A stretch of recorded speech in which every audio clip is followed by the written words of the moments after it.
The Abruzzo National Park is Italy's oldest and best-known nature reserve. Located in the heart of the central Apennines, astride the point where the Abruzzo, Molise, and Lazio regions meet, the park covers an area of 44,000 hectares.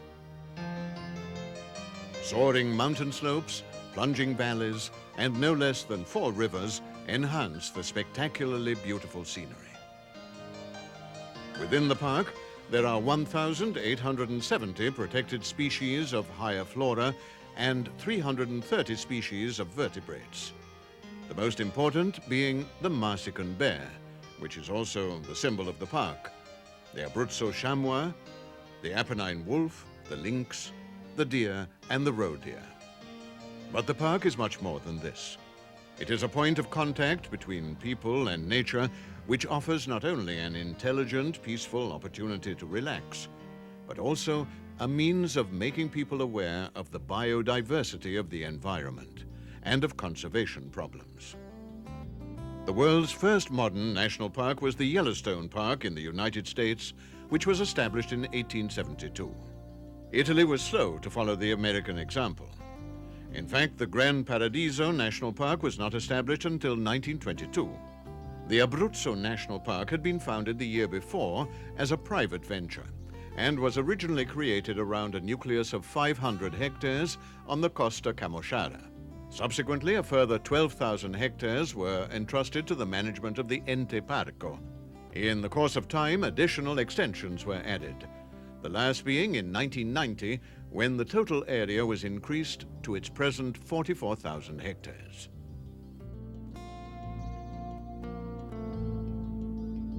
The park was created thanks to the determination of Erminio Sipari, with the help of his cousin, the great philosopher Benedetto Croce, who was born in Pescasseroli.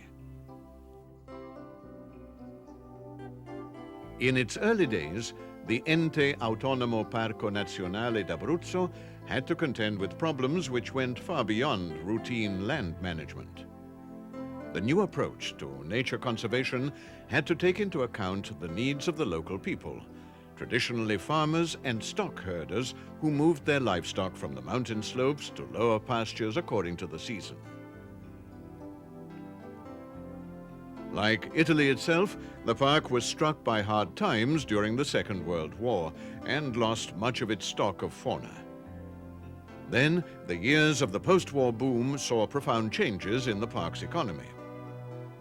On the one hand, farming gradually declined to be replaced by service industries, while on the other, uncontrolled tourist development became a serious threat. It was not until the beginning of the 1970s that the park managed to achieve a new balance.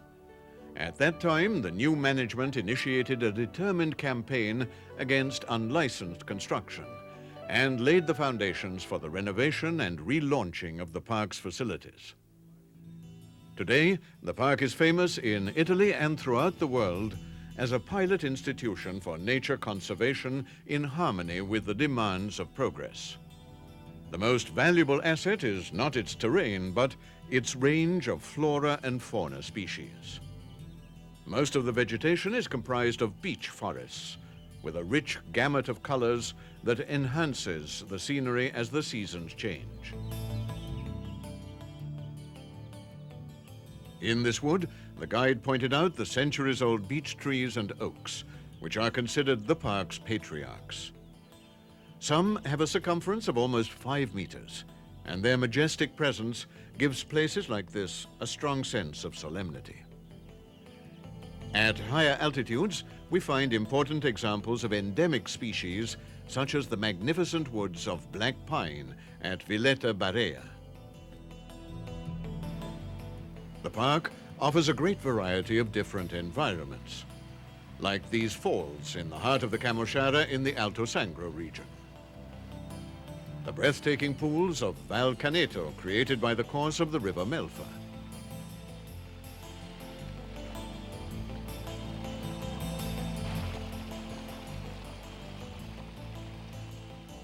Or While passing through a rare forest of yew trees, it's possible to come across a cavern created by water erosion during the snow melt period and still unexplored by potholers.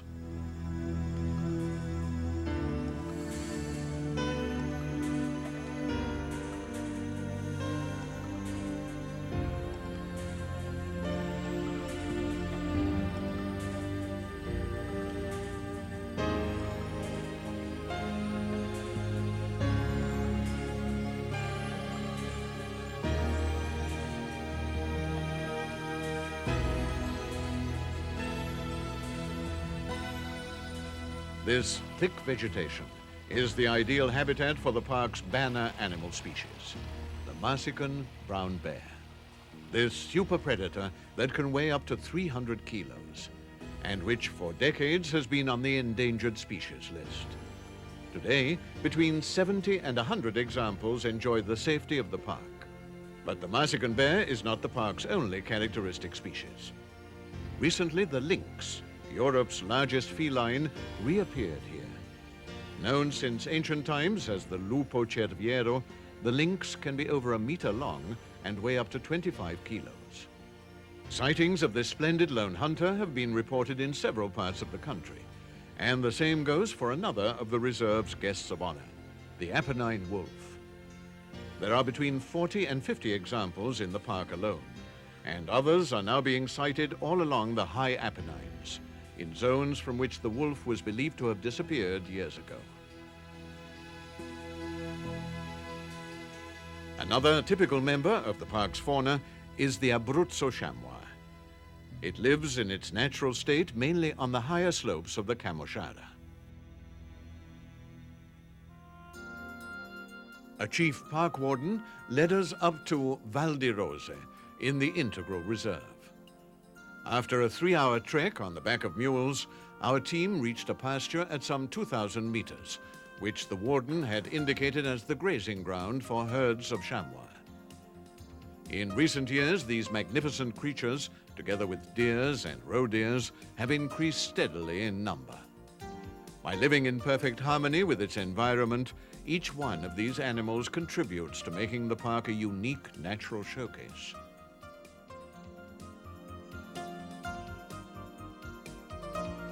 The park is an undeniable reality. But now, an adjacent system of protected areas is being developed, which will make the Central Apennines the most important reserve in Europe. So much so that it has become the basis for a project called ARVE, the Abruzzo region as a European green zone. The aim of the project is to protect all the most beautiful zones of the Central Apennines, including the Sibylline Hills, the Gran Sasso, the Monti della Laga, La Maiella, the Ernici Simbruini Hills, the Velino Silente, and as far as Matese. Naturally, the Abruzzo National Park will be the epicenter, encircled by a series of small reserves with connecting corridors. In this way, we will be able to protect about 600,000 hectares that represent the best part, the heart of the Central Apennines. This will guarantee not only the ongoing presence of the area's rich flora and fauna, but also the people's new awareness. The Abruzzo National Park is a natural reserve that is open to the public. It is a veritable natural history museum full of splendid ecotourism itineraries. The park is primarily concerned with the conservation of nature, and for this reason it has a monitoring station hooked up to a series of strategically placed remote-controlled video cameras. The cameras are set up to control the park's nerve centers, and the station has proven to be an excellent place to study the behavior of the animals. Among the facilities available to visitors are camping areas, shelters, and the park's offices. The park is an ideal visit for hikers, trekkers, also on horseback, nature lovers, and all those who like recreational activities in general. Ancient traditions and folklore festivals in the 22 villages scattered around the park offer opportunities to enjoy new cultural experiences. Civitella Alfedena, Opi, Ville Vallelonga and Barea are the communities which have benefited most from the park's ecotourism activities. They all have centers dedicated to the banner animals like the Apennine wolf, the Abruzzo chamois, the deer, and birds of prey. And in some cases, it's possible to visit reserves in which these creatures live.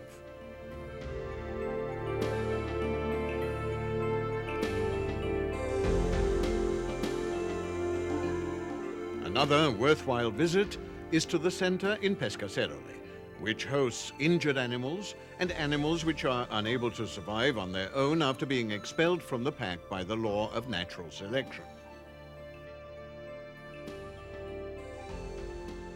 In order to protect a complex ecosystem like the Abruzzo National Park, the Park Authority has divided its territory into different zones for different purposes.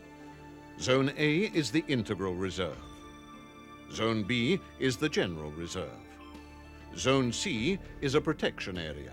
And Zone D is the development area with reception infrastructure. There is also an external protection zone, 60,000 hectares, in which restrictions are not so stringent. Zone A, the domain of the pristine environment. Visitors may traverse the area only by keeping to protected itineraries, and no cultivation of any kind is allowed. Zone B, vast areas of forest and pasture land in an almost pristine condition, but into which man has encroached for thousands of years. Zone C, typical countryside where farming is still conducted, either along traditional lines or by applying modern bioagricultural concepts. Zone D. This is the built-up area and the park's main reception area, in which historic village centers are being renovated and where cultural and tourist-related events are held. All these different zones would have a limited significance if continual attention was not paid to wildlife conservation. By the mid-1970s, poachers and hunters had reduced the Apennine wolf population to no more than a few examples. The wolf has always been depicted as a hostile creature in local folk tales and has consequently been the victim of merciless persecution. But now, thanks to the many conservation programs promoted by the Park Authority and the WWF, there are some 500 wolves roaming the Apennines, and the species is no longer threatened by extinction.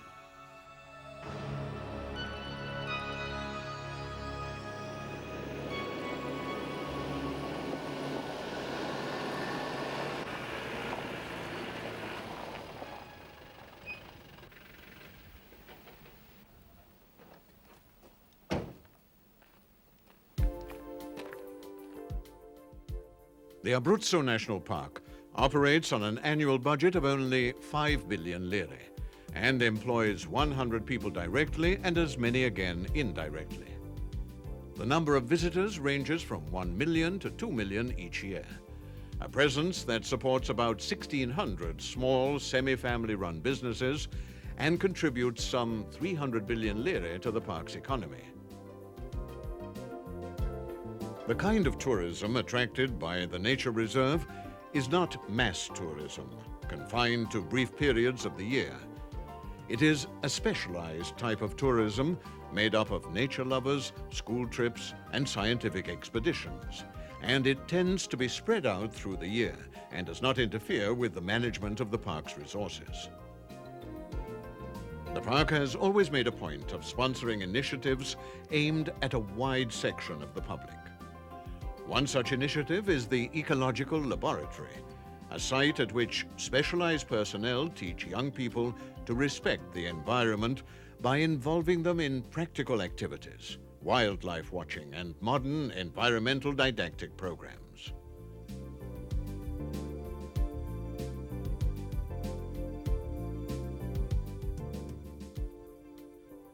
Just think of this vast zone in the center of Italy, the Abruzzo, which has dedicated 30 to 35% of its own territory to this park and has made it a commercial success. To think that in Italy, not only is this the most classic example of what we should do for ourselves, but also for future generations. Give at least 10% of our territory and have it become in some way like the Abruzzo region.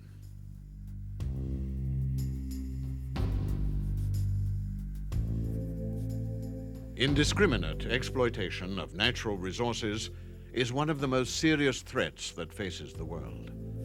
Entire unprotected ecosystems have lost their natural balance and become sterile.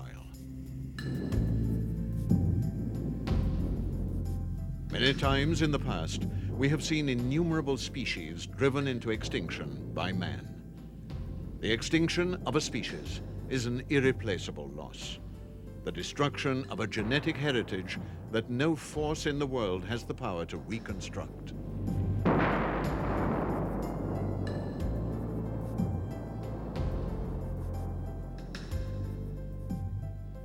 Fortunately, in recent times, we have witnessed a greater awareness on the part of public opinion as far as environmental questions are concerned. But this is not enough. The time has come to convert programs and proposals into concrete actions. Continual progress in the field of technology has given us power on a scale that was unimaginable a few decades ago. Power to change the face of the earth, for better or for worse.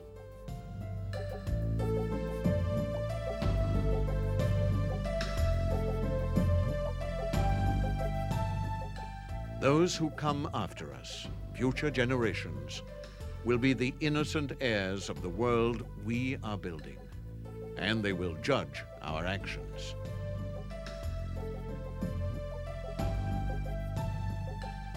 Therefore, we have the moral duty to bequeath to them a better planet, and we have the means to do it.